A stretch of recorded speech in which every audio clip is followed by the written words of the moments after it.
Hello scholars, welcome to my new class.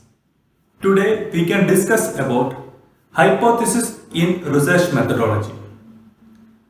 We have already discussed about the research problem. Some of you may be confused about this research problem and hypothesis. Creating a research problem and creating a hypothesis. Then what's the difference between both of these? In concept, they are almost same. They are assumption of a problem. But here, the hypothesis is an educated guess. For research problem, anyone can make a research problem.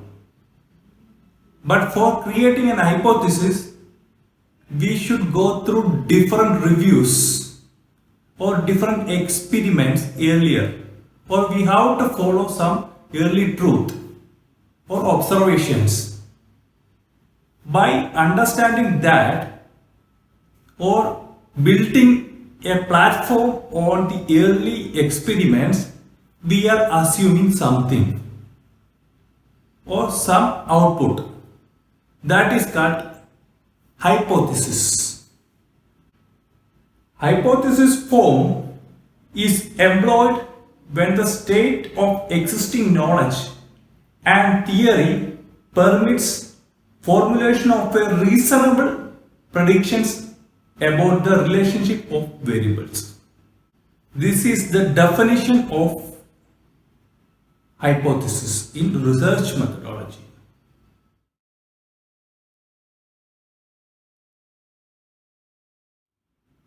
Regarding the characteristic of hypothesis, we can say that it almost follows the characteristic of a research problem. Like it should be clear, it should be precise, it should be specific, or it should be narrow. Means only when it is specific we can test this hypothesis.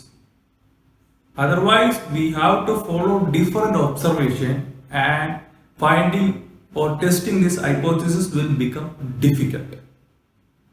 And another characteristic of this hypothesis is it should be based on certain facts.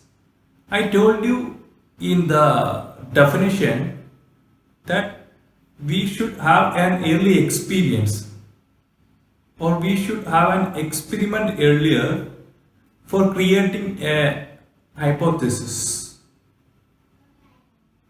These are the major characteristics of an hypothesis.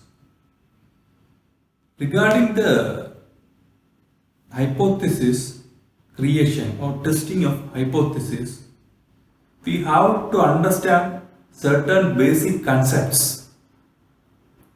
There are mainly 5 basic concepts in testing a hypothesis. The first concept is the null hypothesis and the alternative hypothesis. The second one is level of significance, and the third one is type 1 and type 2 error.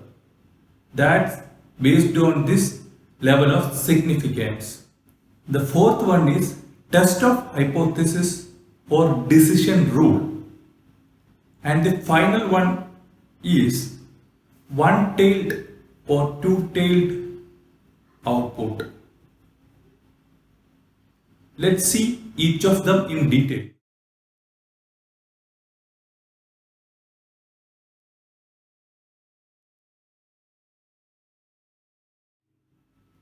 The concept of null hypothesis or alternative hypothesis. This we can add in the type of hypothesis that we are going to select. Null hypothesis means if A is equal to B is equal to 1, the value of A we assume is say that of B, and that is a particular value 1, 2 or whatever it is. Say for example, if we have two coconuts of same size, we are assuming that the weight of coconut 1 or coconut A is same as that of coconut B.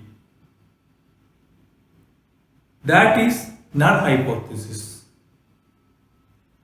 When this assumption gets wrong, that means when we weight it and we are finding that the weight of A, coconut A is not the same that of B, then comes the alternative hypothesis. Alternative hypothesis says that if A is equal to A not is equal to B, then A may be greater than B or A may be less than B. This A greater than B or A less than B is called the alternative hypothesis.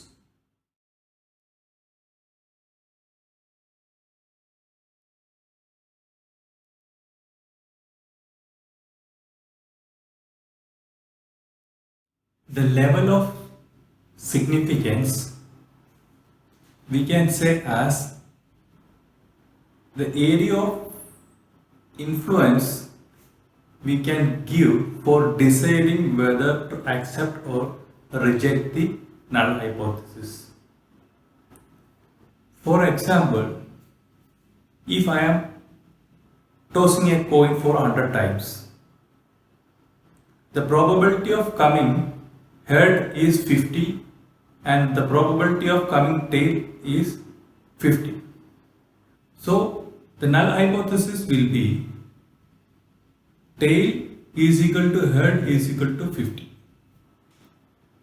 But while experimenting, I find out that instead of 50, the tail has come 53 times and the head has come 47 times. As per the null hypothesis, I have to reject the hypothesis. But instead of that, I can use the level of significance. Here I am giving 5% of significance. That means even though the probability varies from 50 to 55 or 50 to 45, I can accept the hypothesis. Like if the tail comes 53, I can accept it. Or the head comes 47, I can accept it. I can accept the hypothesis as most probably it will come 50-50. This is the importance of level of significance.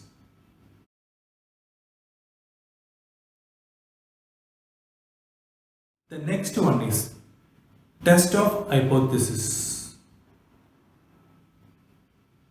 Test of hypothesis, we can explain it with an example. Say for example, I have decided to purchase a second-hand car. There are certain factors for purchasing a second-hand car, like my budget, the quality of the car. It depends upon engine, its performance, the outer body, the interiors, the wheel, whether it is new or old. Like that, there are certain factors which affect my decision. But instead of going all that, I am taking certain decision factors. These decision factors, like I am considering the price, the engine, the outer body and the interiors. If all these are coming, I will buy that car. even if there is small problems. This decision factor we can also say as decision rules. Whether to accept the car or not. The same thing is applicable in hypothesis also. We are giving a weightage from 1 to 10. If it is not necessary to come the weightage up to 10, even if the weightage come up to 7 or 8, sometimes we can accept the hypothesis. This is called the test of hypothesis or the decision rule.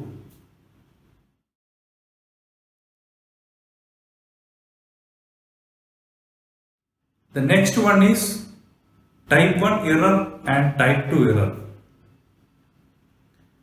The type 1 error is that we are rejecting the hypothesis even if it is acceptable.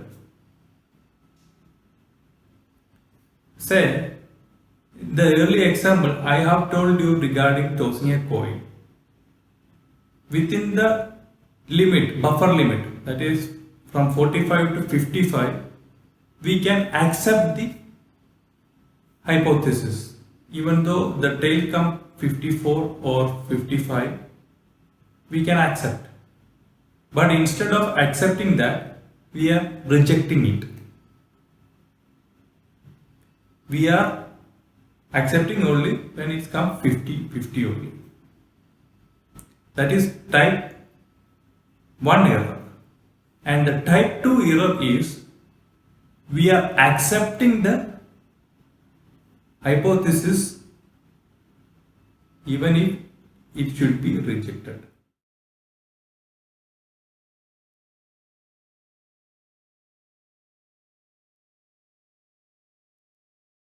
For one-tailed, there should be one area of significance level, and for two-tailed there should be two area of significance level. Like tossing a coin, we are fixed 50 of head and 50 of tail. If it is goes up to 55, we can accept it. Go less than 55 up to 45, we can accept it. So in both sides we can accept. This is two-tailed. But for one-tailed, only one side we can accept. Say for example, in a business, the profit level we are fixing. We are thinking of starting a business and fixing a profit level of 5%. We are deciding that only if we have more than 5% of profit, we will start this business. And while experimenting, we are finding that we will get a profit of only 2%. We will naturally reject the hypothesis. This is one-tailed.